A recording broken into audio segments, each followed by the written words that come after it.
Salut tout le monde, c'est Scarecrow et aujourd'hui on va parler de l'histoire d'Edward Elric dans Full Metal Alchemist. Commençons donc par sa jeunesse. Né de Trisha Elric et Van Hohenheim de Ressemble durant l'hiver 1899, Edward vécut ses premières années de vie relativement heureuses. Mais après le départ soudain de son père, pendant ses années de formation, Ed resta seul avec sa mère et son jeune frère Alphonse. Les trois Elric vécurent en paix dans le village rural et les garçons commencèrent à faire preuve d'un talent remarquable pour l'alchimie dès leur plus jeune âge, à la grande surprise de sa mère. Cependant, au début de l'année 1904, Trisha contracta une maladie qui se répandait dans la région et mourut, laissant ses deux fils orphelins. Même en deuil, empêtré dans le chagrin, Edward fit le vœu à son frère qu'ils trouveraient tous les deux un moyen de ramener leur chère mère à la vie grâce au pouvoir de l'alchimie. Edward et Alphonse passèrent les années suivantes à vivre seuls dans la maison familiale des Elric, soutenus par leur ami d'enfance Winry et sa grand-mère Pinako, et à acquérir les connaissances alchimiques nécessaires à leur résurrection prévue. Bien qu'ils aient acquis de nombreuses informations et une compréhension approfondie,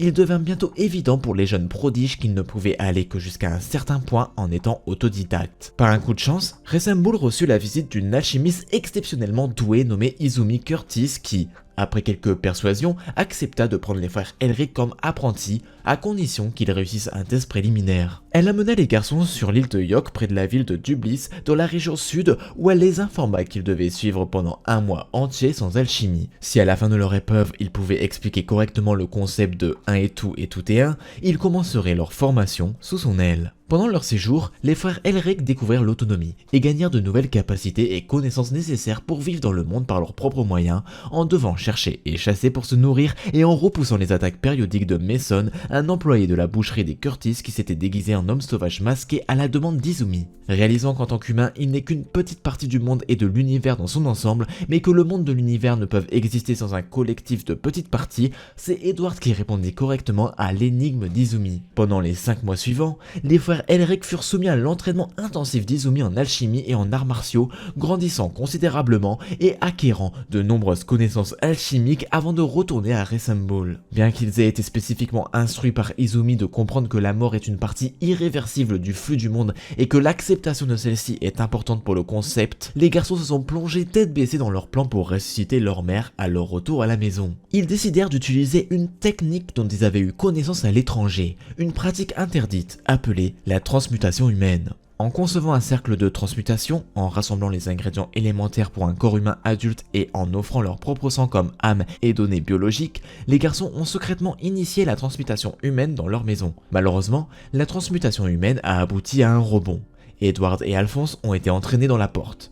Rencontrant l'être mystérieux appelé Vérité, Edward a été dépouillé de sa jambe gauche en échange de la traversée du domaine de Dieu et d'un aperçu de la vaste richesse de connaissances alchimiques de la porte. Mutilé et ensanglanté, Edward a été renvoyé dans la dimension humaine pour découvrir qu'Alphonse n'était pas encore revenu de sa disparition dans la porte. Il découvrit également que la mère, qu'il avait tenté de réanimer, était une masse grotesque d'organes seulement capable de maintenir la vie pendant quelques instants, et que son propre séjour dans la porte lui avait accordé la curieuse capacité d'effectuer des transmutations simplement en frappant des mains, sans l'aide d'un cercle. Désespéré d'avoir au moins son frère à ses côtés, Edward a volontairement effectué une autre transmutation pour le rappeler, cette fois en sacrifiant son bras droit en échange de l'âme d'Alphonse, qu'il a lié alchimiquement à une armure antique avec une rune de sang avant de s'évanouir à cause d'une grave perte de sang. Elle a porté Ed jusqu'à la maison des Rockbell où Pinako et Winry, choqués, ont procédé à une opération d'urgence pour sauver la vie du jeune garçon. Pendant un certain temps, Edward resta dans une torpeur douloureuse jusqu'à que le lieutenant-colonel Roy Mustang arriva à Ressemble avec une information erronée concernant d'éventuels candidats à l'alchimie d'État. Après avoir découvert les restes sanglants de l'expérience ratée des frères,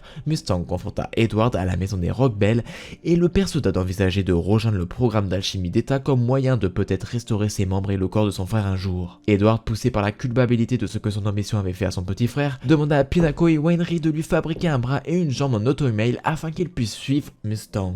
Lorsqu'on lui dit que l'opération serait atroce et que la guérison prendrait au moins 3 ans, Ed commenta que la douleur ne serait rien comparée à la souffrance d'Alphonse et promit de terminer la guérison en une seule année. À l'automne 1911, ses nouveaux membres Automail terminés, Edward, âgé de 12 ans, s'aventura avec Mustang à Central City pour demander sa certification d'état. Après avoir réussi l'examen écrit et l'évaluation psychologique, Edward stupéfia tous les officiers présents, y compris le Führer, le roi Bradley lui-même, et réussit même à gagner la faveur du Führer par son effronterie. En une semaine, il obtint sa licence et le titre symbolique de Full Metal Alchemist. Le 3 octobre, Edward retourna à Resemble, fit ses bagages, brûla la maison d'Elric et quitta la maison avec Alphonse pour trouver un moyen de le ramener à la normale. Aventure à l'Est. 3 ans plus tard, au début de l'histoire, Edward et Alphonse visitent la ville frontalière de Réole en suivant une piste sur ce qu'ils considèrent comme leur meilleure chance de restauration, la légendaire pierre philosophale. Ils infiltrent la nouvelle église de Leto avec l'aide d'une jeune fille létoïste nommée Rose afin d'enquêter sur le mystérieux prêtre Cornello qui prétend utiliser des pouvoirs divins pour provoquer des miracles. Soupçonnant que Cornello est en possession de la pierre philosophale, Edward le dénonce comme un imposteur et révèle son plan pour tromper les habitants de Réole pour ses propres objectifs. Malheureusement, alors qu'Edward barre le faux ecclésiastique, la pierre que Cornello tient se brise et se désintègre. Arrivé à la conclusion que sa pierre était également une fausse, Ed et Al se lancent dans leur prochaine mission. Après avoir déjoué un détournement de train, les garçons arrivent à East City où le colonel Mustang présente Edward au bioalchimiste certifié par l'État, Shaw Tucker, dont il espère qu'il pourra utiliser son expertise en alchimie chimérique pour leur donner un aperçu d'un autre moyen de restaurer leur corps. Malheureusement, Edward découvre que le célèbre succès passé de Tucker dans la création d'une chimère capable de parler humain était le résultat d'une expérimentation humaine dans laquelle il a sacrifié la vie de son ex-femme et que son nouveau triomphe a été volontairement gagné au prix de sa jeune fille Nina, dont les garçons étaient devenus très proches. Alors qu'Edward et Alphonse souffrent de la tragédie de Nina, ils apprennent que Nina a été assassinée par un mystérieux agresseur, le tueur en série ciblant les alchimistes d'État connus uniquement sous le nom de Scare, qui s'en prend alors à Edward lui-même. Déconcertés par la curieuse capacité de Scare à détruire alchimiquement tout ce qu'il touche avec sa main droite, les garçons sont vaincus, le bras automail d'Edward étant réduit en miettes et une grande partie du corps d'armure d'Alphonse étant également désintégré. Heureusement, les forces de Mustang viennent en aide à Full Metal avant que Scare ne puisse mettre en œuvre sa marque de justice mortelle, et avec l'aide du major Alex William-Strong, il est révélé que la rancune de Scare est liée au fait qu'il est un survivant d'Ishvalan de la guerre civile d'Ishval. Scare s'enfuit et les garçons prévoient de faire reconstruire le bras d'Ed à Resemble afin qu'il puisse réparer le corps d'Al sans endommager la rune de sang à l'intérieur. Avec le major Armstrong comme escorte, les garçons se dirigent vers la campagne, mais quand Armstrong reconnaît un de ses anciens collègues de guerre, l'alchimiste médical Tim Marco, Edward débarque pour peut-être trouver les informations sur le bioalchimie que Shaw Tucker n'a pas pu fournir. En posant des questions en ville, ils apprennent que Marco, qui avait fui la ligne de front à Ishval, a vécu sous un faux nom en tant que petit médecin traitant des patients avec l'alchimie dans les années qui ont suivi la guerre. Mais la plus grande surprise est ce que Edward apprend de Marco lui-même, que les recherches qu'il avait effectuées pendant la guerre, les recherches qui l'avaient poussé à quitter l'armée, étaient le développement de la pierre philosophale. Marco montre à contre-cœur à Edward la pierre qu'il avait volée lorsqu'il avait quitté la guerre, affirmant que bien qu'incroyablement puissante, c'est une version imparfaite de la pierre philosophale. Edward, rempli d'espoir, demande à voir les notes de recherche de Marco sur la pierre philosophale, mais même après avoir entendu l'histoire tragique d'Ed, le bon docteur insiste pour que le jeune alchimiste ne le désire pas, car c'est vraiment une quête infernale. Cependant, la détermination d'Edward finit par convaincre Marco, qui remet à Full Metal une note décrivant l'emplacement de ses notes de recherche cachées ainsi qu'un message crypté, son espoir que le talent d'Edward le mènera à la vérité derrière la vérité. Edward arrive alors à Resemble où les Rockbells s'occupent de son automail. Fraîchement réparé, Edward s'occupe alors d'Alphonse, et après une journée de repos et de détente dans leur ville natale, les alchimistes se dirigent vers l'endroit spécifié dans le communiqué de Marco, la première succursale de la Bibliothèque Centrale Nationale à Central City. Central City est le laboratoire 5. Edward et Alphonse se dirigent vers la Bibliothèque Centrale Nationale pour trouver les journaux cachés de Marco, mais sont concernés de découvrir que la première succursale de la bibliothèque et tous les textes qu'elle contenait ont été complètement détruits dans un incendie suspect juste un jour avant leur arrivée. Ils rencontrent ensuite une femme nommée Sheska, qui avait déjà travaillé dans la première succursale et qui a une connaissance remarquable de tous les textes qui étaient conservés. Bien qu'elle confirme que les notes du docteur Marco se trouvaient bien dans la première branche, et donc incinérées, Sheska est capable de recréer l'intégralité du journal mot pour mot grâce à sa mémoire photographique. Découvrant que Marco avait codé ses notes de recherche sensibles sous la forme d'un livre de cuisine, Edward et Alphonse se mettent au travail pour déchiffrer le code. Après 10 jours exténuants, les garçons décryptent enfin les journaux et en arrivent à l'horrible vérité à laquelle le docteur lui-même a fait allusion, que la légendaire pierre philosophale est créée à partir d'êtres humains vivants. Ayant abouti à une impasse aussi dévastatrice dans leur quête, Ed et Al sont plongés dans un profond désespoir. Mais Edward se rappelle que Marco avait mentionné de manière énigmatique qu'il y avait une vérité derrière la vérité, et il continue à enquêter avec une vigueur renouvelée. Finalement, Edward découvre que le 5e laboratoire, supposément inutilisé, est situé à côté de la prison de la ville, et en se basant sur l'idée de la composition de la pierre philosophale, il suppose que des condamnés à mort ont peut-être été introduits clandestinement dans le laboratoire 5 pour être secrètement utilisés dans la création de la pierre. Après que Armstrong ait informé Edward que l'officier en charge du Lab 5 avait été tué par Scare, interrompant ainsi leur choix d'enquête, les frères prévoient de s'éclipser et d'enquêter sur l'installation sous le couvert de la nuit, sans en informer leur garde du corps. En arrivant au laboratoire, ils découvrent plusieurs points qui montrent clairement que le bâtiment désaffecté est toujours utilisé et Edward choisit de se glisser à l'intérieur pour y voir de plus près. À l'intérieur, il découvre une pièce construite autour d'un mystérieux cercle de transmutation conçu avec plusieurs couches de pentagones alternés et conclut que ce réseau à 5 points est spécifiquement destiné à créer des pierres philosophales. Avant qu'il ne puisse enquêter davantage, il est attaqué par une mystérieuse silhouette blindée se faisant appeler numéro 48 et prétendant être chargé d'éliminer quiconque s'introduit dans le laboratoire à la recherche de ses secrets. Alors qu'Edward découvre que 48 est une armure vide,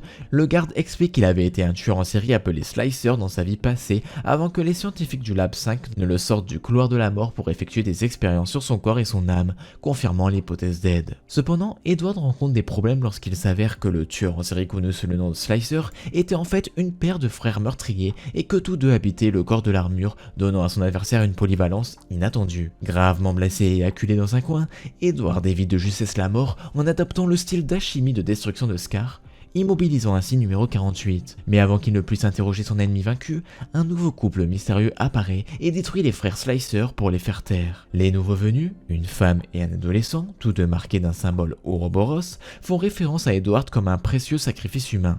Menacé par leurs capacités dangereuses et irrité par leurs insultes, Edward tente d'attaquer, mais se retrouve nettement désavantagé lorsque son bras auto-mail dysfonctionne soudainement et cesse complètement de bouger. L'adolescent, appelé Envy, donne un coup de pied à Edward dans le ventre, le rendant inconscient et le porte à l'extérieur, où Ross et Broch sont arrivés en renfort avant que le laboratoire n'explose. Lorsque Ed reprend connaissance le lendemain, il se retrouve soigné dans une clinique publique. Edward convoque Winry à Central pour qu'elle lui répare le bras et discute des révélations de l'incident du Lab 5 avec le Major Armstrong, son ami proche et allié le lieutenant-colonel Maesius et le Führer qui les avertit tous deux que la piste de la pierre philosophale pourrait être bien trop dangereuse pour être poursuivie plus loin. Ayant atteint la limite de leur licence d'enquête à Central City, Edward et Alphonse prévoient de rendre visite à leur professeur dans la région sud afin de renforcer leur corps et leur esprit ainsi que de consulter Izumi sur la pierre philosophale, la transmutation humaine et la possibilité de restaurer leur corps. Winry, désireuse de voir la célèbre communauté d'automail de Rush Valley sur la route de Dublis, les accompagne. Voyage vers le sud. En arrivant à Dublis, les Elric sont accueillis par Izumi et son mari pour la première fois depuis 4 ans. Alors qu'ils se remémorent leurs souvenirs, les garçons se renseignent sur la pierre philosophale. Bien qu'Izumi déclare qu'elle ne sait que très peu de choses sur la légende, elle informe Ed et Al qu'elle a récemment rencontré un alchimiste à Central City qui semblait en savoir beaucoup sur le sujet, un alchimiste du nom de Van Hohenheim. Mais Edward, toujours rempli de ressentiment envers son père, refuse catégoriquement de le consulter. Izumi révèle qu'elle aussi avait fait l'erreur dans sa jeunesse et que plusieurs de ses organes internes avaient été pris par la vérité en raison de ses fréquentes hématémèses. Cependant, conformément à ses propres principes, elle expulse les frères Elric en tant qu'élèves et exige qu'ils quittent sa maison. Ed s'exécute à contre-cœur, mais alors que Sig les accompagne à la gare, il informe Edward que lui et son frère sont invités à s'adresser à Izumi en tant que collègues maintenant qu'ils ont été expulsés, plutôt qu'en tant que supérieurs et peuvent retourner chez les Curtis quand ils le souhaitent. Réalisant son erreur de ne pas avoir compris cela plus tôt, Edward se précipite chez Izumi et exige qu'elle les aide à restaurer leur corps. Acquiesçant à contre-cœur, Izumi avance l'idée qu'Alphonse, dont tout le corps a été emporté par la porte, a peut-être appris plus de la vérité qu'Edward ou elle-même et que ses souvenirs de l'incident ont peut-être été refoulés dans le cadre d'un trouble de stress. Récupérer ses souvenirs pourrait être la clé nécessaire pour débloquer la prochaine étape du voyage. Alors qu'il séjourne chez les Curtis, il s'entraîne et mène des recherches au cours des jours suivants. Edward se souvient soudainement que son évaluation annuelle d'alchimie d'état est en retard et se précipite à South City pour la rendre. Malheureusement, au retour d'Edward, il apprend qu'Alphonse a été kidnappé par un homme mystérieux nommé Grid, un homme avec un tatouage Ouroboros. Apprenant d'Izumi que ce Grid est intéressé par la transmutation lien d'âme d'Edward et prétend de manière assez convaincante être un homoculus, Edward part seul sur la base secrète du gang de Grid. Grid propose de faire un échange équivalent d'informations avec Edward promettant d'expliquer le processus de création d'un corps humain artificiel en échange d'informations sur le lien d'âme, mais Edward refuse avec véhémence. Après avoir facilement éliminé l'un des hommes de main de Grid, Edward pointe alors son poing sur l'homunculus lui-même, incitant les autres membres du gang de Grid à s'enfuir avec Alphonse à la remorque. Alors que les deux se battent, Ed rencontre beaucoup de difficultés avec les capacités surhumaines de Grid qui lui permettent de se régénérer immédiatement après tout dommage physique et avec le pouvoir de recouvrir tout son corps d'une armure indestructible. Mais lorsqu'il apprend que Grid a une constitution physique identique à celle du corps humain, Edward se rend compte que l'armure elle-même doit être faite de carbone condensé et adopte une offensive plus adaptable, utilisant le style d'alchimie de combat de Major Armstrong pour ramollir l'armure de carbone et la dépouiller tout en infligeant des dommages au système interne exposé de Grid. Ayant rencontré quelqu'un qui peut contrecarrer son bouclier ultime, Grid applaudit la capacité d'Edward et s'enfuit de la scène au moment même où le Führer prend d'assaut le bar avec ses hommes. Edward est arrêté par des soldats du Sud et, après avoir retrouvé Alphonse, est brièvement interrogé par le Führer sur les implications de l'incident pour la sécurité nationale. Satisfait de l'honnêteté de l'alchimiste, le roi Bradley permet aux frères de partir librement. De retour à la maison des Curtis, les frères discutent de la bataille du Nid du Diable en privé. Alphonse révèle à Edward que l'épreuve et ses divers chocs lui ont fait retrouver des souvenirs de l'intérieur de la porte, mais que l'information qu'il a récupérée n'incluait rien de nouveau sur la transmutation humaine. Edward, cependant, est plus préoccupé par les actions du Führer qui a fait massacrer sur place tous les membres du gang de Grid au Nid du Diable, au lieu d'en laisser quelques-uns être interrogés sur le lien évident de Grid avec Ouroboros derrière la fabrication des pierres philosophales. Soupçonnant les motivations de l'armée, Edward décide de surveiller de près les actions de Bradley à partir de maintenant. L'étranger de Xing est le retour au centre. Son bras Automei ayant subi de lourds dégâts lors de son combat contre Grid, Edward quitte Dublis avec Alphonse pour rendre visite à Wenry au Rush Valley pour des réparations. Pendant qu'elle prépare les pièces et les matériaux nécessaires, les Elric errent en ville et rencontrent un étrange jeune homme évanoui de faim dans la rue. Alors qu'ils offrent un repas au jeune homme, il se présente comme étant Ling Gao, un voyageur de la nation orientale de Qing. Ling explique qu'il a traversé le grand désert de l'Est afin de voir de ses propres yeux les ruines de Xerxès, le berceau de l'alchimie, et explique qu'il a l'intention de faire des recherches sur l'alchimie amestrienne et ses différences avec l'alcaestrie. En entendant parler de cette pratique étrangère, Edward et Al s'enthousiasment à cette idée et demandent à Ling de leur en faire la démonstration, mais Ling révèle qu'il n'est pas un praticien d'alchimie et que le seul aspect de l'alchimie qui l'intéresse est une légende qu'il avait entendue autrefois, la légende de la pierre philosophale et sa capacité à accorder l'immortalité. Ed feint d'ignorer la pierre et tente de partir, mais Ling voit clair dans son stratagème et convoque immédiatement ses deux gardes du corps armés pour arrêter les Elric. Edward résiste, ce qui incite les deux gardes du corps de Ling à attaquer avec les arts martiaux Shinge's. Le combat qui s'ensuit se propage dans toute la ville, Alphonse combattant le garde du corps armé de l'épée fou et Edward combattant le couteau Lanfan. Edward rencontre quelques difficultés à gérer la vitesse de son adversaire, mais apprend rapidement que Lanfan devient plutôt téméraire et prévisible à chaque fois qu'Ed parle en mal de Ling. Grâce à ces informations, Ed parvient à prendre le dessus sur elle, mais lorsque Lanfan désactive le bras Automail d'Ed avec un couteau et lance une grenade, Fullmetal est obligé d'improviser. Se cachant dans la fumée et la poussière de l'explosion, il détache son Automail inerte et le plante comme appât pour un piège à Colette transmuté à la hâte pour le capturer. Alphonse, qui révèle avoir découvert la capacité de transmuter son cercle de transmutation, apparaît sur les lieux après avoir capturé Fu, suivi de Ling qui libère rapidement ses camarades et s'échappe. Les Elric retrouvent Ling profitant de l'hospitalité de Wenry sur le lieu de travail et après que toutes les réparations nécessaires ont été effectuées sur le bras d'Edward, accepte à contre-cœur de laisser le jeune homme et ses cohortes les accompagner alors qu'il retourne à Central City avec Wenry en remorque. En arrivant à destination, Ling a l'habitude de s'éloigner et le groupe parvient à le perdre. Ignorant son absence, Ed et Al se rendent avec Wenry au quartier général pour saluer Youth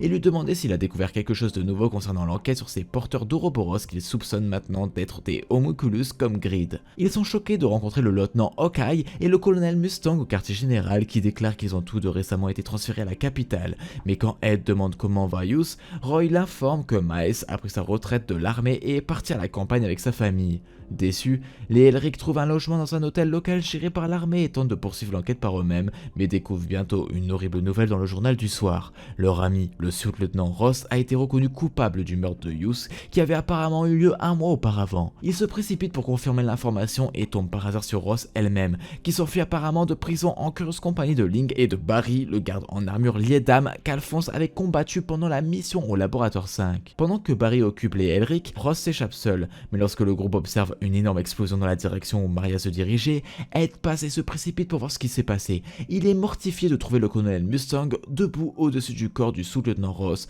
carbonisé au-delà de toute reconnaissance par l'alchimie de l'alchimiste de flamme. Edward le confronte avec colère, mais ne reçoit aucune explication pour les actions de Mustang, à part des excuses pour ne pas l'avoir informé de la mort de Hughes. Les Elric accompagnent l'équipe de nettoyage, y compris le major Armstrong à l'hôpital, où le docteur Knox révèle que le corps qu'il vient d'autopsier est tellement brûlé que seules les dents peuvent être utilisées pour vérifier l'identité du cadavre. Il réprimande Mustang, mais à la fureur d'Edward, l'alchimiste de flamme ne montre aucun signe de remords, recommandant plutôt à Armstrong, qui est visiblement bouleversé par la mort violente de son subordonné, de prendre un peu de temps à l'est, où Roy prétend que les femmes sont particulièrement belles. Exaspéré par l'insensibilité de son supérieur, Ed retourne à l'hôtel avec Al mais découvre que Wainwright a disparu.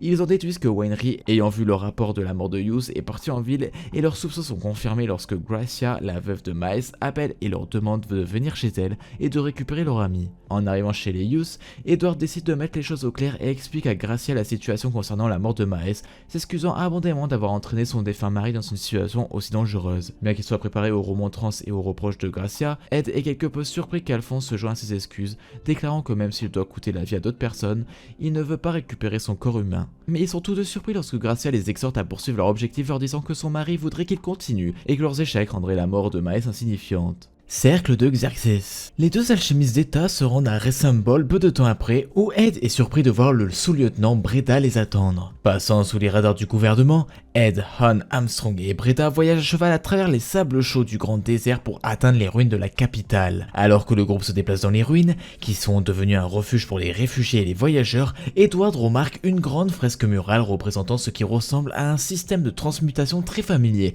Mais avant qu'il ne puisse l'examiner de plus près, Fou l'appelle et lui déclare qu'ils sont presque arrivés au point de rendez-vous où le dernier membre de leur groupe attend. Il s'agit de la sous-lieutenante Maria Ross. Breda explique qu'après s'être méfié de la manière tape à l'œil et trop médiatisée dont Ross a été arrêté et soudainement reconnu coupable du meurtre de Hughes, Mustang a secrètement orchestré son évasion violente de prison, simulé sa mort de manière élaborée et extradé secrètement du pays vers un endroit où personne ne la reconnaît. Cela étant dit, Breda déclare qu'Edward et le major Armstrong ont été amenés hors du pays sur ordre du colonel afin de synchroniser toutes les données qu'ils avaient collectées sur leur mystérieux ennemi à l'abri des regards indiscrets. Ed et Armstrong partagent toutes les informations que Hughes avait collectées sur le laboratoire 5 et les homunculus, tandis que Breda les informe de toutes les données que Mustang avait recueillies auprès de Barry de ses propres enquêtes. Avec toutes les informations rassemblées, Edward réfléchit aux encouragements que Madame Hughes lui avait donnés plus tôt et prend une décision. Il déclare aux autres que bien qu'il ne puisse pas renoncer à la promesse qu'Alphonse et lui sont faites, et bien qu'il ne soit qu'un seul être humain capable de tant de choses,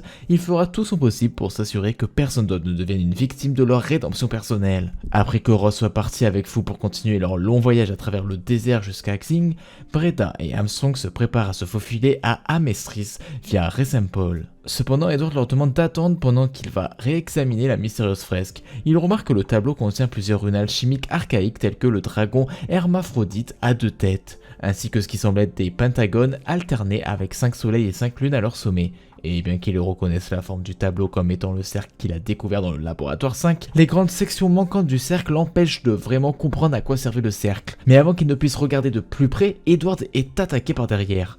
Maîtrisant facilement son agresseur, il découvre que l'homme est un Ishvalien et réalise immédiatement qu'il a été discrètement entouré de réfugiés Ishvaliens qui se cachent du gouvernement amestrien dans les ruines de Xerxes. Ils exigent qu'ils deviennent leurs otages pour être utilisés comme monnaie d'échange dans leurs négociations pour le retour de leur terre sainte Ishval, mais sont interrompus lorsque l'aîné de leur camp, maîtresse Shan, arrive sur les lieux et les réprimande pour leur comportement répréhensible. Quand Edward demande pourquoi Shan protégeait un amestrien alors qu'elle a tant de raisons de les haïr, elle révèle qu'elle se souvient de médecins amestriens qui lui ont sauvé la vie pendant la guerre. Quand Edward découvre que Shan parle des parents de Winry, les Rockbell, il est heureux d'entendre parler de leur bravoure mais demande solennellement si Shan sait comment ils sont morts. Avec tristesse, elle explique à un Edward mortifié que les Rockbell ont été tués vers la fin de la guerre par un moine guerrier d'Ishval qu'ils avaient eux-mêmes aidé à sauver. Un homme avec des bandages sur tout le visage et un tatouage élaboré sur toutes les longueurs de son bras droit. Le retour du père et la tombe sans nom. Promettant de livrer le message de gratitude et de remords de Shan sur les tombes des Rockbell, Edward part et est déposé par Breda à Ressemble. Alors qu'il se dirige vers la maison de Pinnacle pour faire réparer les dommages mineurs causés à son bras automail, Edward s'arrête au cimetière du village pour dire sa paix à Urey et Sarah, mais remarque une silhouette familière debout devant la tombe de sa mère. Choqué et en colère, Edward se retrouve face à face avec Van Hohenheim, son père. Edward gronde furieusement Hohenheim pour les avoir quittés puis pour être revenu là où il n'était pas désiré. Mais son père ne semble pas intéressé par les griefs de son fils, demandant plutôt ce qui est arrivé à la maison. Edward explique avec colère qu'il l'a incendié pour déclarer leur résolution, mais son père déclare qu'il l'a fait parce qu'il ne voulait pas qu'on lui rappelle son erreur avec la transmutation humaine. Encore plus bouleversé, Edward se précipite vers la maison de Pinako, agacé que son père s'y rende également.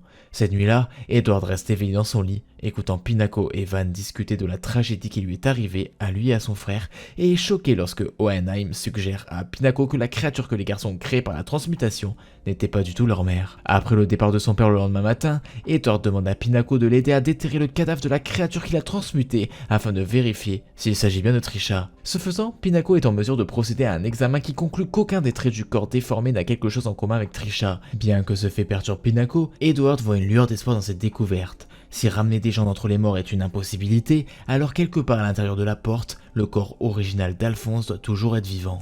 Il appelle ensuite Izumi pour informer de ses découvertes et lui demander de confirmer si le bébé qu'elle avait transmuté était en fait son enfant.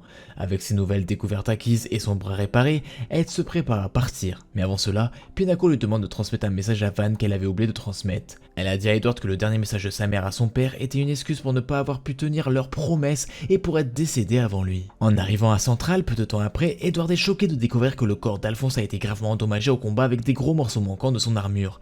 Alors qu'il répare les dégâts, Edward est informé par Alphonse qu'une opération a eu lieu pendant son absence qui a conduit le groupe de Mustang au seuil même du repère des Homunculus, entraînant la mort de Barry et de l'Homunculus Lust. À son tour, Edward explique qu'il a déterré le corps de la créature qu'il avait transmuté alors qu'il était à Resumble et a découvert que ce n'était pas leur mère. Il continue en expliquant sa conviction que le corps d'origine d'Alphonse doit toujours être vivant, ce qui signifie qu'au lieu d'en créer un nouveau, tout ce qu'ils ont à faire est de récupérer celui qui existe. Alphonse se souvient alors que lors de l'incident à l'intérieur de la porte, il a vu son corps humain en face de lui et mentionne également qu'il a le souvenir d'avoir vu Edward de l'intérieur du corps de la créature transmutée avant qu'elle ne rejette son âme. À ce moment-là, Edward reçoit un appel téléphonique d'Izumi, confirmant après des heures de recherche que l'enfant qu'elle avait transmuté n'était pas le sien. Avec cette nouvelle information, les frères décident de trouver un moyen d'entrer dans la porte pour récupérer le corps d'Alphonse. Les garçons considèrent leurs options, supposant que les circonstances de leur rebond commun ont pu faire croiser et se mélanger leurs esprits, permettant au corps d'Al de survivre, mais lorsque le sujet de l'utilisation de la pierre philosophale est évoqué,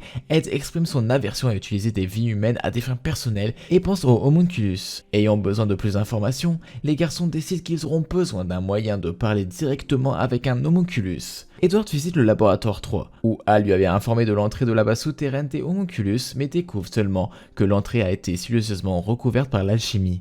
Mais alors qu'ils se demandent quelle devrait être la prochaine étape, les Elric rencontrent le sergent Broche qui les informe que Scar a été aperçu dans la ville et a apparemment repris son extermination des alchimistes d'État. Alors qu'il révèle à Alphonse ce qu'il a appris sur Scar, qui est probablement celui qui a assassiné les parents de Wenry, Edward a une idée et déclare qu'ils devront affronter Scar, non seulement pour lui poser des questions sur les Rockbells, mais aussi pour attirer les homunculus en se mettant en danger apparemment mortel. Ling et Lanfan apparaissent à la fenêtre ayant entendu leur conversation et offrant leur aide en échange d'une partie du butin. Chasse aux immortels. Au cours des jours suivants, Edward attire autant d'attention que possible sur lui en parcourant la ville pour effectuer des alchimies tape à l'œil pour les citoyens de la capitale dans le but de faire sortir Scar de l'ombre. Présumant que la présence de Scar autour de l'un de leurs précieux sacrifices humains incitera les homunculus à agir, les Elric ont fait en sorte que Ling et Lanfan se cachent à proximité pour surveiller la présence unique des monstres. Prenant note du comportement étrange de Full Metal, le colonel Mustang et le lieutenant Hawkeye s'arrêtent pour leur parler, mais alors que les alchimistes échangent des informations, Scar lui-même apparaît sur les lieux et attaque. Expliquant leur plan,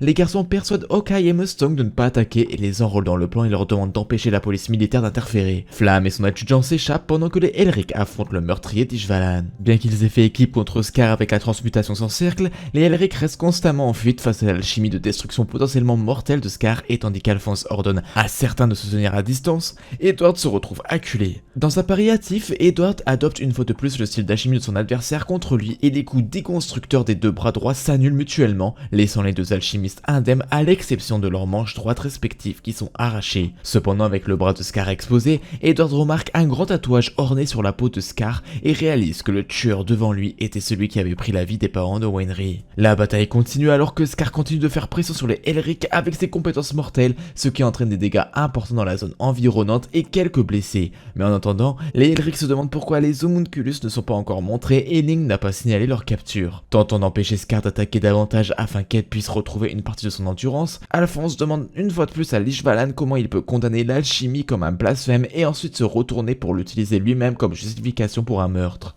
Hal condamne l'homme lui-même pour avoir assassiné les Tucker à S-City, mais Scar répond que l'alchimie qu'il vénère tant a transformé Nina en une abomination pour ne jamais retrouver son humanité. Les Elric sont à nouveau rongés dans leur culpabilité pour n'avoir pas agi pour aider Nina à retrouver son état d'origine, mais il réplique en disant que les actions de Scar n'étaient pas toutes justifiables, que son meurtre des Rockbell après qu'il lui ait sauvé la vie est impardonnable. Malheureusement, Winry arrive dans l'allée à ce moment précis et, entendant la remarque d'Ed, exprime sa tristesse du fait que ses parents aient été tués par l'un de leurs patients. Ramassant l'arme de poing d'un policier malgré les protestations véhémentes d'Ed et Tal, elle vise Scar. Scar admet que Winry a le droit de lui tirer dessus, mais remarque qu'il la considérera comme une ennemie si elle appuie sur la gâchette. Edward se précipite pour rejoindre Winry avant qu'elle ou Scar ne puissent attaquer et parvient à se placer entre eux, ce qui fait hésiter Scar face à l'altruisme du garçon. Profitant de l'occasion, Alphonse attaque Scar et le chasse dans la zone pendant qu'Edward s'occupe d'une Winry très secouée. Alors qu'Ed la convainc de lâcher l'arme, Winry verse des larmes confuses en pensant qu'elle n'a pas pu tirer sur Scar alors qu'il était le meurtrier de ses parents et une menace directe pour la vie de ses amis. Mais Ed lui rappelle que ses mains n'étaient pas destinées à prendre la vie, mais à la donner. Lui donnant son manteau en promettant de tout lui expliquer plus tard au sujet de ses parents, Ed remet Winry au policier qui arrive et part aider Alphonse. Alors qu'Edward arrive sur les lieux, le groupe est soudainement rejoint par l'homunculus Gluttony qui attaque Scar et pousse Ed à se demander où se trouve Link et pourquoi il n'a pas encore agi. À ce moment-là, Link se lance hors d'un trou, attrape Gluttony et enfonce une grenade dans la gorge du monstre alors qu'il saute en sécurité et ordonne aux Elric de faire de même. La grenade explose avec une force énorme, oblitérant le tiers supérieur du corps de l'homunculus. Presque immédiatement, le corps de Gluttony commence à se reformer et Link exige un câble métallique solide. Edward transforme rapidement un rail de train voisin en câble d'acier et le remet à Link, qui l'attache fermement autour de la chair en explosion rapide de Gluttony, piégeant efficacement la créature. Link déclare l'homunculus capturé, conformément à sa promesse. Soudain, le lieutenant Hawkeye arrive déguisé, tire dans la jambe de Scar et ordonne à Link de placer Gluttony à l'arrière de sa voiture avant de s'enfuir avec eux deux. Ed et Hal décident de faire confiance au plan de Mustang et de tourner leur attention vers Scar en fuite. Mais avant qu'ils ne puissent porter le coup final, les garçons sont interrompus par une intruse soudaine. Une jeune fille qui les attaque rapidement tous les deux et demande à Scar s'il va bien. Déconcertés, Ed et Hal regardent avec stupeur la petite fille effectuer simultanément deux transmutations inhabituelles à longue distance, créant un écran de fumée qui lui permet de s'échapper. Furieux de la perte de Scar, les garçons se font escorter par la police jusqu'au quartier général de la police afin de récupérer Winry, mais pendant le trajet en voiture, Alphonse révèle qu'il a récupéré l'animal de compagnie encore plus mystérieux de la mystérieuse petite fille, un minuscule panda. En arrivant là où Winry est retenu, Ed et Hal sont choqués de découvrir que le Führer lui tient personnellement compagnie. Prenant congé, le Führer conseille à Full Metal de bien prendre soin d'elle et, maintenant seul avec les garçons, Winry demande à Ed de tout expliquer comme il l'avait promis. Après que Winry soit parti et que les garçons sont retournés à leur hôtel, ils sont rejoints par le colonel Mustang qui leur demande de monter dans sa voiture. Ayant reçu un message de Risa selon laquelle elle est arrivée dans une maison sûre et isolée à la périphérie de la ville avec un camarade blessé, Roy conduit les garçons et un ami chirurgien nommé Dr. Knox au point de rendez-vous. Voyant Lan Fan gravement mutilé par les événements de la mission de capture de Gluttony, Edward s'excuse auprès de Ling. Mais le prince d'Incès déclare simplement que c'était son propre choix de participer à cette mission et que les Elric n'ont pas à se sentir coupables. En se dirigeant vers l'endroit où Mustang, Knox et Ling discutent de la nature des homunculus, les garçons entendent le prince faire une déclaration choquante. Le Führer lui-même est probablement un homunculus car il porte la marque Ouroboros sur son œil gauche bandé et c'est lui qui a blessé Lan Fan. Edward et Alphonse sont sceptiques, suggérant que la femme et le fils du Führer auraient sûrement remarqué son comportement étrange et remarquant que les homunculus n'ont pas la capacité de se reproduire. Mais Knox intervient avec une information intéressante. Le fils du Führer a été adopté et ne descend pas biologiquement du roi Bradley. Roy décide alors d'interroger Gluttony et de retirer sa pierre philosophale pour son propre usage, mais les Elric et Link, qui ont chacun leur propre désir pour la pierre, s'y opposent. Au cours de leur dispute, Gluttony, ligoté, devient agité au son du nom du colonel. Il déclare furieusement que Mustang est le meurtrier de l'Us et, dans un éclair de rage, produit une étrange volée qui brise simultanément ses liens et oblitère environ un quart du bâtiment ainsi qu'une grande partie du terrain à l'extérieur.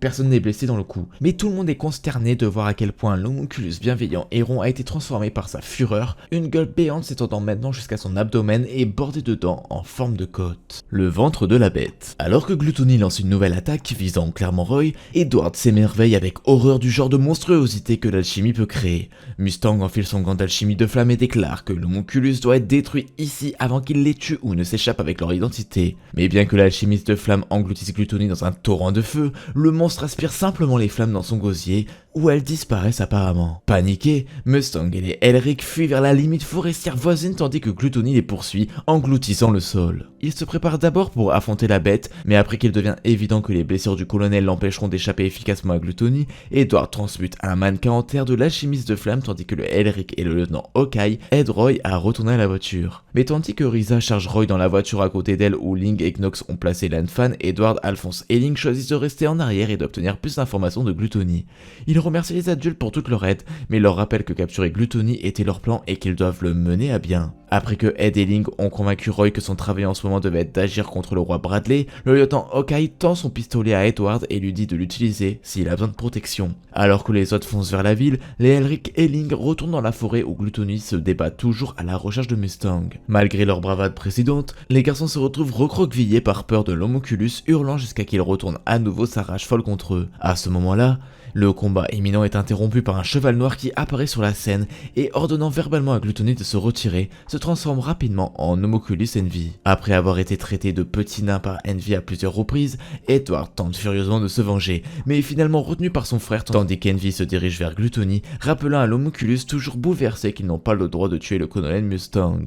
Espionnant Ling, Envy remarque que Gluttony peut avaler le prince Xinches tout en entier tant qu'il fait attention à ne blesser aucun des frères Elric, ce qui fait comprendre à Ed que lui et Hal ont l'avantage au combat. Transmutant un mur pour diviser le champ de bataille en deux, Ed et Hal attaquent le Gluttony restreint tout en laissant Envy et Ling. Malheureusement, la bête ronde reste largement insensible à leur attaque et parvient à traverser la barrière. Réalisant que Ling est sur le point d'être dévoré par une haute volée de Gluttony, Edward plonge pour aider son ami à se mettre hors de danger, mais dans un éclair de tonnerre, tout devient noir avant qu'il ne puisse mettre Ling ou lui-même en sécurité. Lorsqu'il se réveille, Ed se retrouve indemne et allongé dans ce qui semble être une mer de sang peu profonde, entouré d'une étendue d'obscurité peuplée d'un tas de débris de pierre ou de bois et aléatoires, dont certains sont en feu.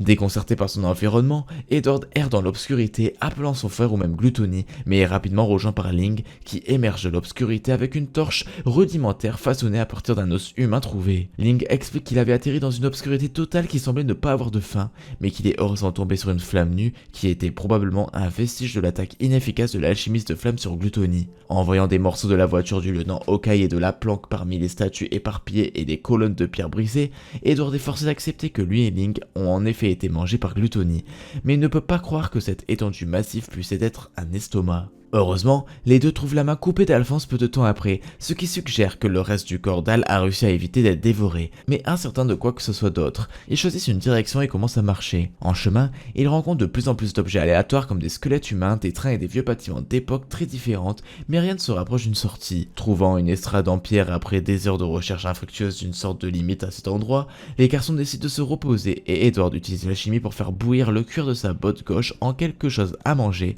mais Ling sent que le feu de leur aire de repos a attiré une présence familière alors qu'Envy émerge des ombres voisines. Ed supplie l'homunculus de leur montrer la sortie, mais Envy fait remarquer qu'il n'y a pas d'issue. Ainsi, tous les trois sont piégés dans un endroit qui se situe entre la réalité et la porte. La seule solution qui leur reste est de s'asseoir et d'attendre que leur vie se termine. Horrifié par l'idée de laisser Hal tout seul, Edward envisage la possibilité que le chef des homunculus prenne des mesures pour le récupérer en raison de son statut précieux de sacrifice humain et demande à Envy si le roi Bradley est celui que les homunculus appellent père. Cependant, Envy se moque de cette question et affirme que Bradley est également l'un des homunculus, mais qu'ils sont encore plus bas dans les rangs qu'elle-même, et doit réfléchir à la possibilité que l'implication de Bradley suggère que la guerre civile d'Ishval a quelque chose à voir avec tout cela. Une supposition qui est confirmée quand Envy remarque joyeusement qu'il a déclenché la guerre en se déguisant en officier militaire amestrien et en tirant sur un enfant ishvalien. Furieux que les homunculus aient commencé la guerre qui a endommagé Resembol. Révélant le défi, Envy déclare que cela montrera au garçon quelque chose d'intéressant avant qu'il ne meure, alors que son corps commence à se métamorphoser et à se déformer. Et à peine les mots ont-ils quitté la bouche du prince que le vrai corps d'Envy se manifeste comme une énorme créature lézard à 8 pattes à visage humain avec des cornes dépassant de son dos velu et des âmes humaines mutilées et déformées, hurlant de manière cacophonique tandis qu'elle bouillonne de couleurs dans ses flancs et de son ventre. Désavantagés par la taille et la force de leur adversaire, Ed et Ling sont battus comme des jouets avant de se regrouper pour une contre-attaque. Cependant, Edward hésite à frapper car il se rend compte que les âmes qui suintent du corps de Envy étaient autrefois humaines et souffrent de nouvelles blessures. Jeté au sol avec son bras gauche et ses côtes cassées,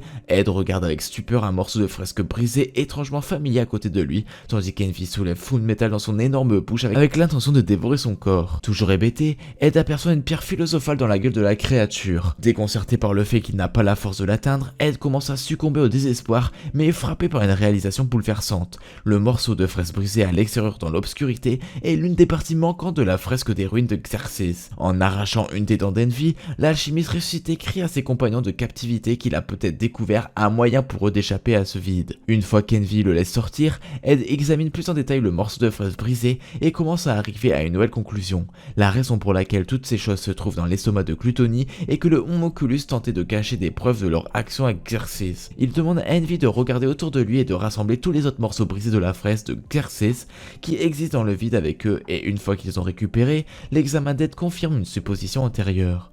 La fraise de Xerxes était en fait une sorte de cercle de transmutation humaine archaïque. Bien que de construction similaire à celui du Lab 5, Ed remarque que ce cercle contient certaines runes et marques qui suggèrent un but différent. Le symbole de Dieu est écrit à l'envers au-dessus du symbole hermaphrodite, signifiant l'acte de faire tomber Dieu pour créer un être parfait à l'image du lion héraldique avalant le soleil symbolise le fait que la pierre philosophale est également impliquée d'une manière ou d'une autre. Mais avant qu'ils ne puissent en dire plus, leur situation actuelle revient au premier plan de son esprit. Link demande à Ed comment ils vont s'échapper de l'estomac de Gluttony, et Ed révèle son idée telle que lui a été donnée par le souvenir du cercle de Xerxes. Alors que toute tentative de transmutation d'un humain mort en humain vivant se traduira par un échec désastreux, Ed postule que transmuter un humain vivant sans rien modifier provoquera l'ouverture de la porte de la vérité et pourra contourner les répercussions négatives de la transmutation humaine. Ouvrir la vraie porte à l'intérieur de cette fausse porte devrait donner au trio piégé un pont vers leur propre réalité. Avant de mettre ce plan à exécution, Ed se retourne vers Envy pour poser quelques questions importantes.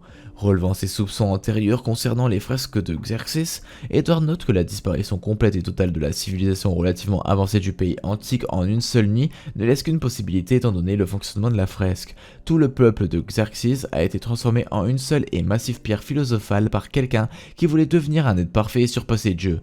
Edward demande à Envy si ce quelqu'un était l'être mystérieux que les homunculus appellent leur père et demande si le plan des homunculus est de recréer l'annihilation de Xerxes à Amesris. Mais Envy promet de répondre à la question si Edward peut les ramener dans leur propre dimension. Ed est réticent à utiliser la pierre comme un péage en raison des vies humaines qui s'y trouvent, mais quand Envy explique que les âmes de Xerxes ne peuvent plus jamais devenir humaines, Ed acquiesce et commence la transmutation.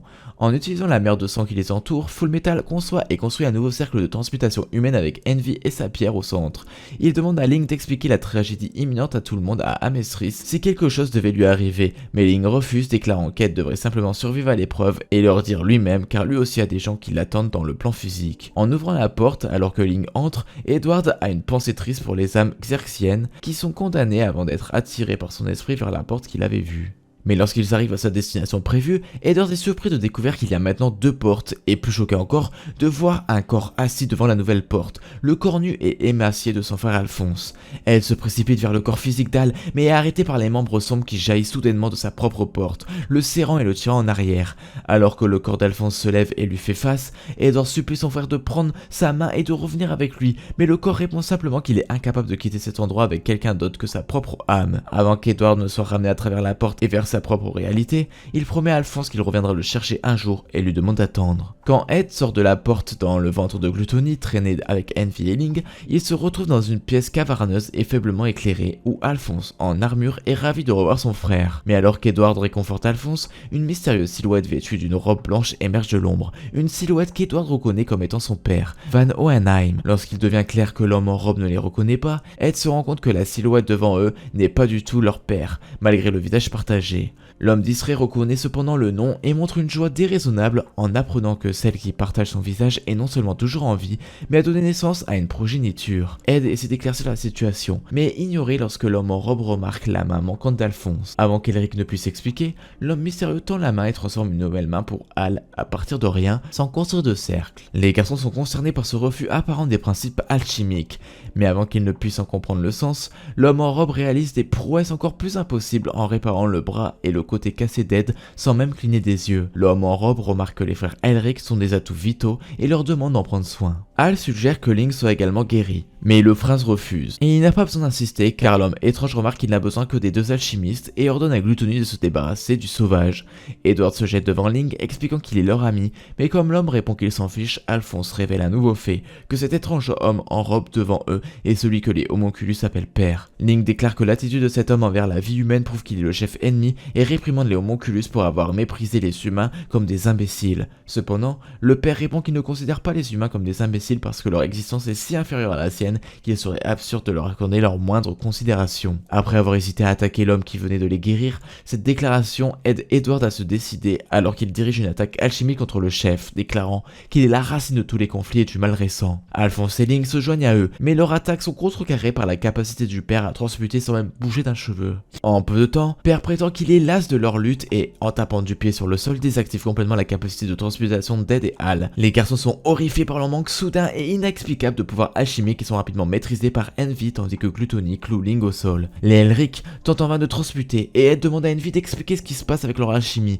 mais le monstrueux homonculus se moque de lui et réprimande les humains pour avoir cru contrôler et prendre possession d'un pouvoir qui leur est simplement prêté par une puissance supérieure. Edward explique qu'Envy explique ce que font les homonculus selon leur arrangement à l'intérieur du ventre de Gluttony, mais la créature géante renie sa position, ce qui incite Père à le réprimander pour en avoir trop dit.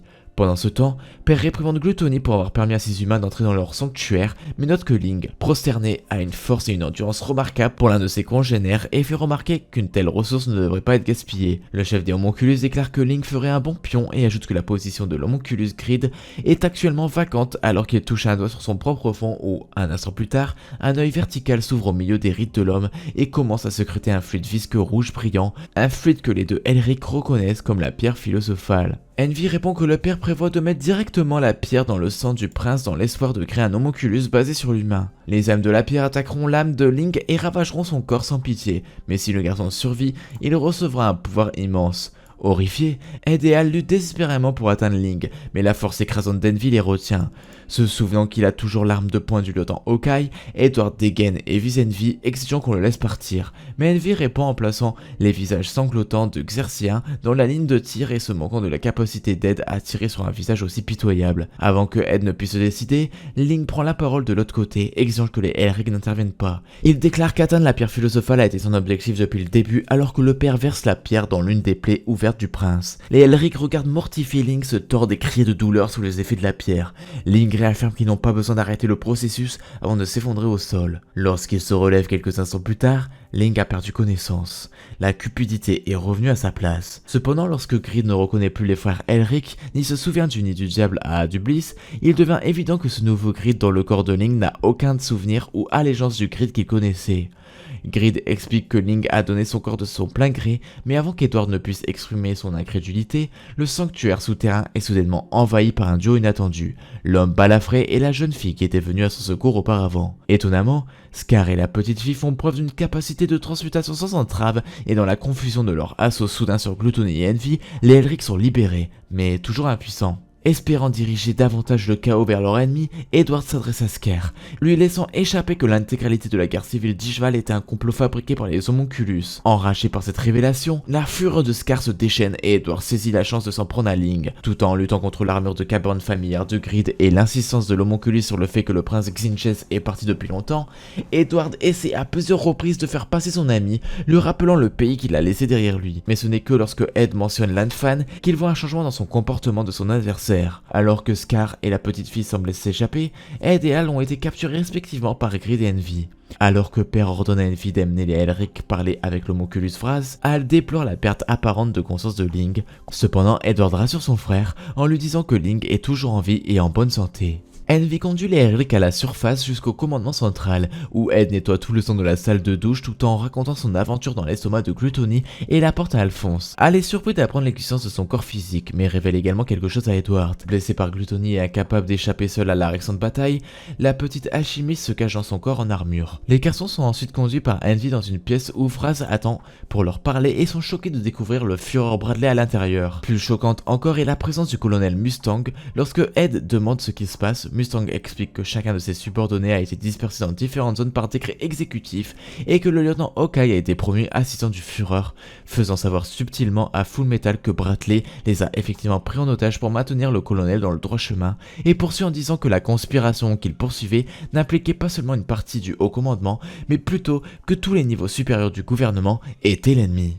Le mur nord de Briggs. Incapables de protéger leurs proches, Ed et Al se rendent dans le nord du pays pour demander à son tuteur, le major général Olivier Armstrong, sœur aînée du major Alex Louis Armstrong, de les aider à rechercher la fille Al-Kaestri Mai Chang. Il s'allie avec le major Armstrong et tente d'obtenir des informations du général Raven. En raison de la disparition de Raven, Kimberly est appelé et dit à Edward qu'il doit faire son travail d'alchimiste d'État. Ed se voit confier 3 tâches. La première, rechercher Scar. Deuxième, rechercher Marco. Et la troisième, graver une crête sanglante sur Briggs. Edward choisit de chercher Scar en premier avec les soldats de Briggs. Winery les accompagne pour chercher Scar et Mai. Scar est vu en train de combattre Zampano et Gerso jusqu'à qu'Ed et Al interviennent. Lorsque les soldats de Briggs arrivent, ils élaborent un plan pour s'échapper de Kimberly avec Winery. Edward se sépare d'Alphonse pour que Al puisse avertir les soldats et Winery d'un piège au fort. Edward est plus tard empalé par une tige de métal après avoir perdu un combat avec Kimberly et s'effondre. Il sauve ensuite les chimères subordonnées de Kimberly avec l'alchimie afin qu'elle puisse retirer la tige. Au prix de réduire une courte partie de sa durée de vie,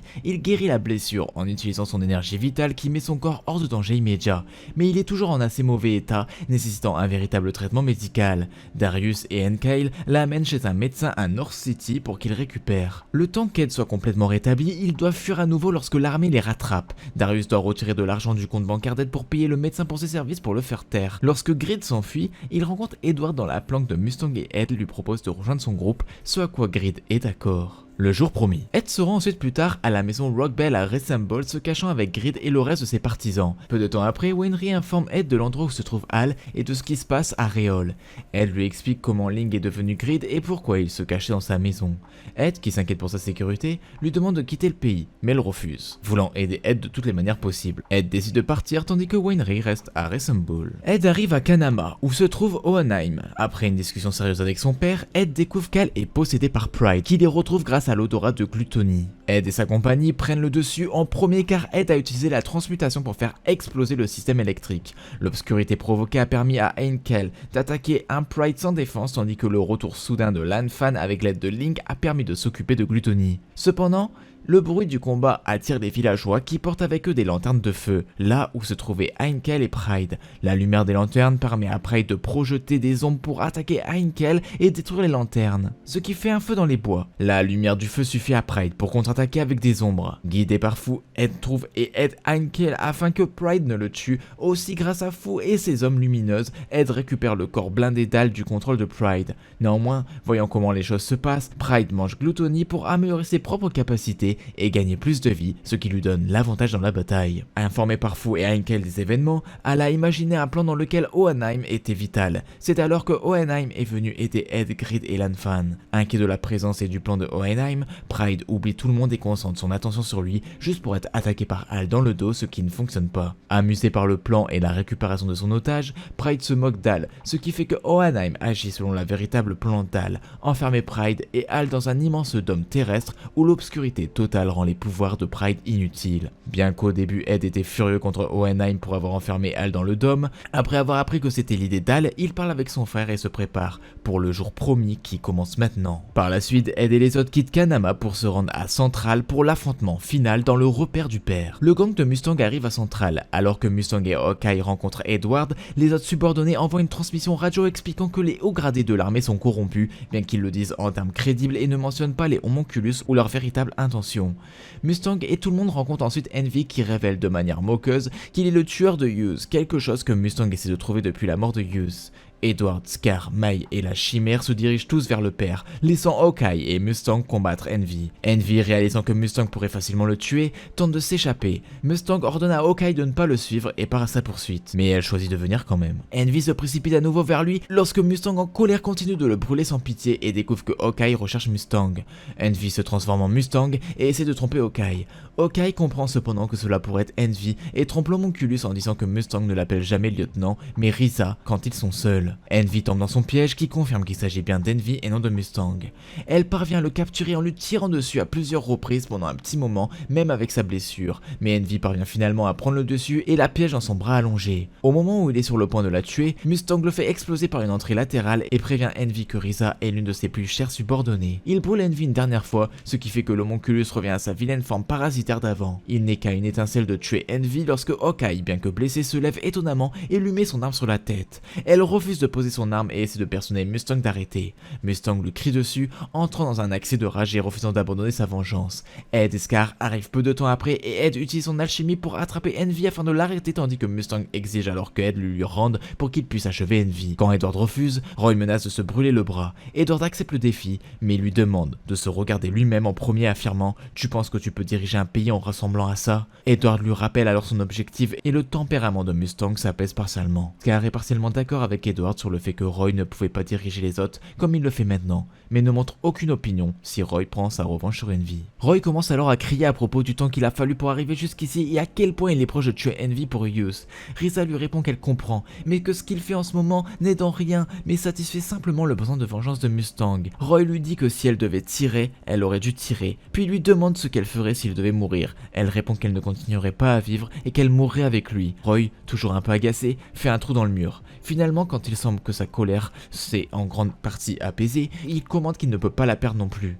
Il se lamente sur son comportement et ses actions récentes et s'excuse auprès d'elle pour la façon dont il l'a forcé à agir. Il tombe à genoux, vaincu. Envy intervient alors, se moquant de leurs excuses. Il contrarie tout le monde et évoque des événements qui, espère-t-il, pourraient les amener à se battre entre eux et à narguer les autres avec des choses qu'ils ont faites. Lorsqu'il ne montre aucune réponse, Envy se demande pourquoi ces mots ne les affectent pas. Edward le regarde, soulignant l'envie d'Envy envers les humains. Ed continue en expliquant que, même si les humains sont faibles et qu'ils échouent parfois, les humains ont toujours leurs amis pour les aider, alors que les homonculus n'ont pas un tel réconfort. Envy se libère d'Edward et tombe au sol. Risa est sur le point de tirer, mais Scar l'arrête, soulignant qu'Envy n'a plus beaucoup de temps. Envy commente à quel point ils sont pathétiques, sur leur nature moqueuse et comment Edward, celui qui méprise le plus, est le seul à comprendre ce qu'il ressent vraiment. Il arrache son cœur et se désintègre, faisant ses adieux en larmes à Edward. Le groupe d'Ed trouve ensuite le docteur alchimiste qui envoie des candidats au titre de Führer mais ne parvient pas à prendre le pouvoir de la pierre. Ils prennent rapidement le dessus sur Ed et son groupe. Le docteur appelle alors 5 des poupées du Führer en les plaçant chacune dans l'un des petits cercles du plus grand cercle de transmutation. Cela crée un très grand cercle de transmutation tout autour de Central et plusieurs grands yeux et la manoir de la porte de la vérité apparaissent autour d'Ed, Hal et Izumi. Les mains les entraînent alors tous les trois vers le bas dans les yeux.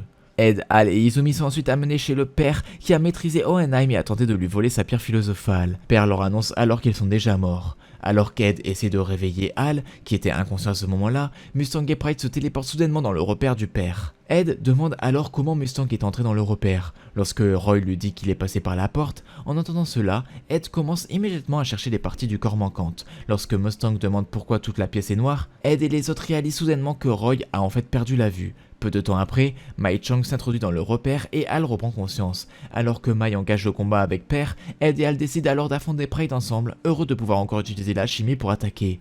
Quand Ed et Hal tentent tous les deux de frapper Pride, au lieu d'utiliser ses armes pour esquiver et contre-attaquer comme il le fait normalement, ils sautent simplement pour esquiver, ce qui les surprend tous les deux. Lorsque Mai est grièvement blessé par Père, Ed demande à Hal de l'aider pendant qu'il affronte Pride. Alors qu'ils se battent, Ed demande pourquoi Pride se bat avec des ombres plus faibles plutôt que de se donner à fond.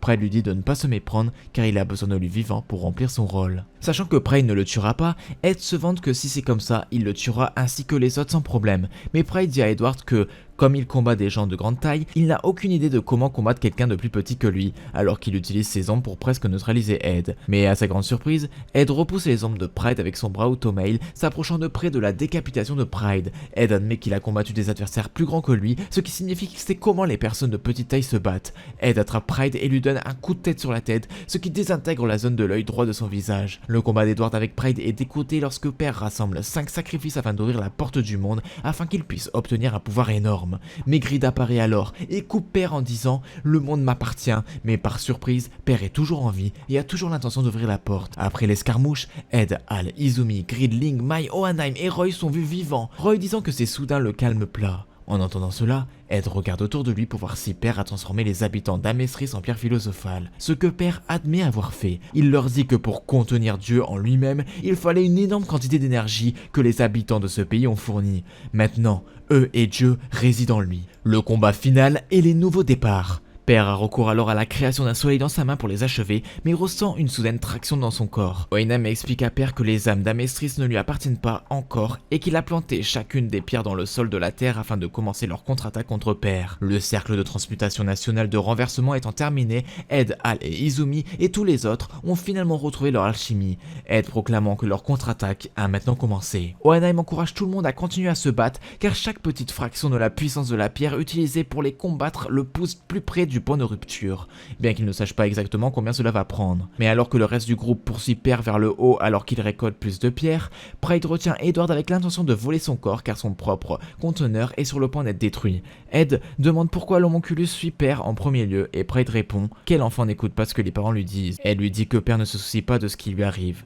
Pride continue d'essayer de prendre le contrôle du corps d'Ed jusqu'à que l'âme de Kimbley intervienne. Ed saisit cette opportunité et se transforme en pierre philosophale. Envahissant Pride et détruisant son corps conteneur, le réduisant à sa véritable forme de fœtus, il place ensuite la vraie forme de Pride sur son manteau et suit les autres jusqu'à Père, à temps pour être frappé par toute la force de l'attaque de Père. Bien que l'explosion ait été intense, ils ont tous survécu grâce à Oenheim qui a utilisé son corps amélioré par la pierre philosophale pour absorber la majeure partie de l'énergie afin de protéger Ed et Izumi. Ed est abasourdi par cela, mais Oenheim semble être gravement affaibli par la suite et a été facilement écarté par Père. Le Père commence à utiliser le pouvoir de Dieu pour extraire les âmes d'Ed et ses amis afin de fabriquer de nouvelles pierres philosophales. Mais heureusement, un soldat intervient et tire un missile sur le Père. Le Père ne semble pas affecté. Le reste de l'armée arrive, se préparant à combattre le Père. Aucune de leurs attaques ne fait de dégâts à Père car il utilise le pouvoir de Dieu pour créer des réactions autour de lui qui repoussent les attaques. Son approvisionnement diminue considérablement à mesure qu'il le bombarde d'attaques. Pendant ce temps, Grid attaque Père. Père le remercie d'être venu quand il avait besoin d'augmenter la taille de sa pierre philosophale et essaie de prendre la pierre philosophale de Grid pour l'ajouter à la sienne. Edward profite de ce moment pour attaquer Père aux côtés de ses camarades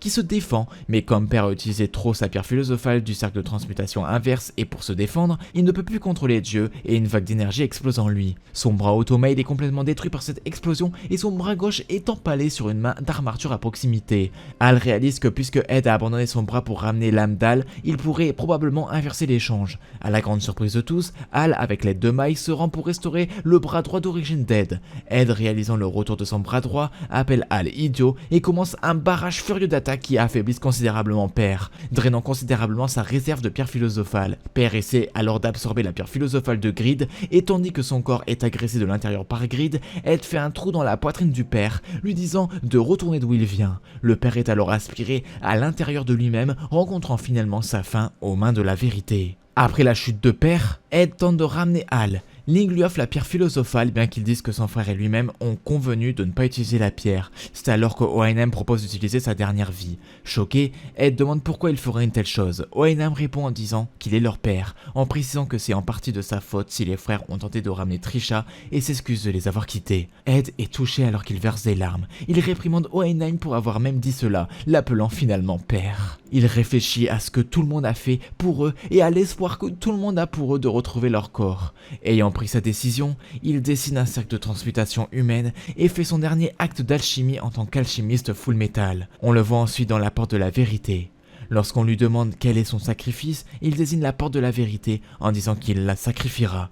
Quand on l'interroge sur le fait que la vérité dit qu'il va perdre son alchimie, Ed dit que bien que la porte soit derrière toute l'alchimie était la raison pour laquelle ils ont été manipulés. Il dit que parce qu'on leur a montré des choses comme la vérité, ils ont cru que tout et n'importe quoi pouvait être résolu avec l'alchimie.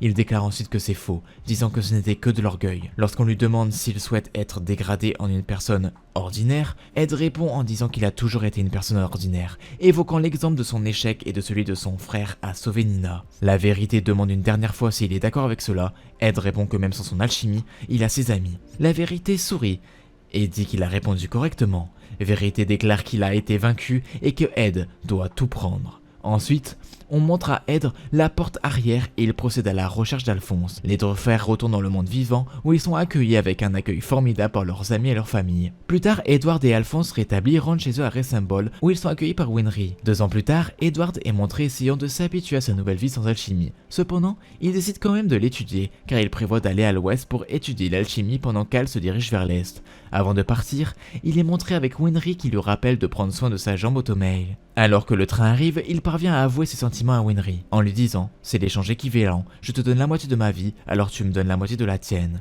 Au début, Winry se demande ce que ça veut dire, mais se rend compte ensuite que la phrase qu'il a utilisée est sa façon de faire sa demande en mariage. Elle le gronde pour avoir utilisé la loi d'échange, et qu'au lieu de la moitié, elle lui donnera toute sa vie. Il la prend dans ses bras, lui disant qu'il sera bientôt de retour. Les deux se marient peu de temps après le retour d'Ed de son voyage, comme l'indique une photo les montrant tenant de jeunes enfants et Ed portant une alliance.